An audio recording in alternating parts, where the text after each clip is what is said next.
মূলত ছোটোবেলা থেকেই সাপের প্রতি আমার একটা অন্যরকম দুর্বলতা কাজ করতো। কেন করতো জানি না, সাপের প্রতি খুব বেশি ভালো লাগতো আমার সাপকে। তো ছোটোবেলায় অনেক সময় দেখা যাইতো যে আব্বুর যে কারেন্ট জাল আছে সেখানে সাপ বাঁধতো, ওই সাপগুলো খুলে দিতাম যেগুলো জীবিত থাকতো।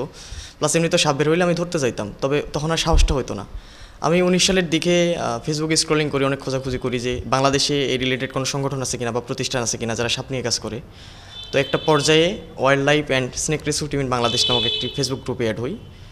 তো তারপরে ওইখানকার যিনি সেক্রেটারি আছেন শাহজাহান ভাই, ওনার মাধ্যমে মূলত আমার এই সংগঠনে আসা। তারপর থেকেই এই সংগঠনের সাথে প্রচার শুরু। একটা সময় পর আমি যখন সাপ সংক্রান্ত অনেক কিছু শিখে গেলাম, জেনে গেলাম, তারপরে তারা আমাকে হাতে কলমে প্রশিক্ষণ দেয়। আর সেই প্রশিক্ষণের পর থেকেই আমি মূলত এই সংগঠনের সাথে আছি, সাপ উদ্ধার করতেছি। জি, আচ্ছা, আমাদের যে ফেসবুক পেজটা আছে, আমাদের সংগঠনের একটা ফেসবুক পেজ আছে বা গ্রুপ আছে, পাবলিক গ্রুপ 95-এর, সেখানে পোস্ট হয়। আবার আমাদের হটলাইন নাম্বার আছে, সেই নাম্বারগুলোতে কল আসে। যেখান থেকে কল আসে আমাদের সেইখানে যে প্রতিনিধি থাকে, আমরা সেই কলটা তার কাছে ট্রান্সফার করি, তখন সেই প্রতিনিধি গিয়ে সাপটা উদ্ধার করে। আচ্ছা, ঘটনাস্থলে ঘটনাস্থলে যাওয়ার পর আসলে সাপ যেহেতু বিষধর প্রাণী, তাই আমাদের সেফটিটা অবশ্যই নিতে হবে। আর হচ্ছে যে সাপ দেখলে অনেক মানুষ চলে আসে, বা আমরা যখন সাপ রেস্কিউ করতে যাই অনেকে মনে করে যে সাপুরে আসছে, এই ভেবে অনেক লোক চলে আসে। তখন হচ্ছে যে ওইখানে একটা বিশাল বড় গ্যাঞ্জামের সৃষ্টি হয়। সবার প্রথমে আমাদের এই দিকটা খেয়াল রাখতে হয় যাতে লোকজন স্পটে চলে না আসে যেখানে সাপ আসে। যেহেতু সাপ বিষধর প্রাণী, কোনো একটা দুর্ঘটনা করতেই পারে।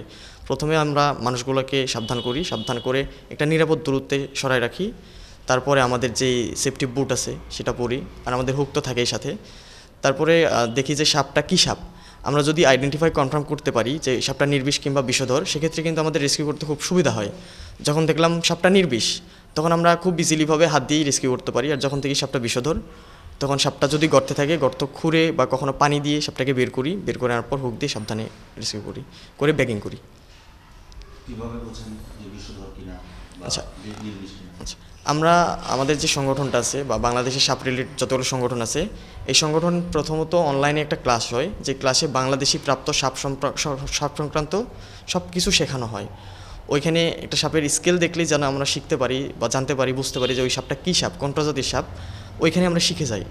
তো যেহেতু আমরা পূর্বে শিখে নিছি যে কীভাবে সাপের আইডেন্টিফাই কনফার্ম করতে হয়, স্কেল দেখে হোক বা কালার দেখে হোক বা অন্যান্য যা বৈশিষ্ট্যগুলো আছে সেগুলো দেখে ওইভাবে আমরা কনফার্ম হই যে এটা সাপটা কোন প্রজাতির।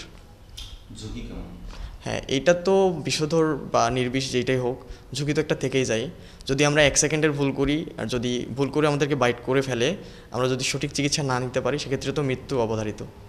আমরা সৃষ্টির সেরা জীব, সৃষ্টির অন্যান্য জীবদের প্রতি আমাদের একটা দায়বদ্ধতা থেকেই যায়। আর ওই যে বললাম আমার সাপকে অনেক বেশি ভালো লাগতো। আর বাংলাদেশে অনেক সংগঠন আছে যারা অন্যান্য বন্যপ্রাণী নিয়ে কাজ করলেও সাপ নিয়ে কাজ করতে চায় না। তবে সাপ আমাদের পরিবেশের জন্য অত্যন্ত জরুরি, বেঁচে থাকাটা জরুরি। আমাদের চিকিৎসা সেক্টরে সাপের ব্যাপক ভূমিকা আছে, সাপের বিষের। তো সব মিলাই আমার মনে হয় যে সাপ বাঁচানো দরকার, যার কারণে আমরা মূলত সাপ নিয়ে কাজ করি, সাপকে বাঁচানোর জন্য কাজ করি, সাপ সংরক্ষণে কাজ করি। জি, আচ্ছা, আমি তাদের ক্ষেত্রে পরামর্শ দিব যে সাপ দেখলেই মারতে যাবে বিষয়টা এমন না। এমন হতে পারে মারতে যেয়েও দুর্ঘটনাবশত সাপ তাকে বাইট করতে পারে, সেক্ষেত্রে কিন্তু তার জীবনও ঝুঁকির মধ্যে পড়তেছে। তাই আমার মনে হয় সাপ দেখলে নিরাপদ দূরত্বে থেকে যদি সম্ভব হয়, বাংলাদেশের যে জরুরি সেবা আছে 999 কল দিলেও আমাদেরকে পাবে, আমরা গিয়ে স্পটে গিয়ে আমরা রেস্কিউ করে আবার সেটা নিরাপদ দূরত্বে রিলিজ করে দিব।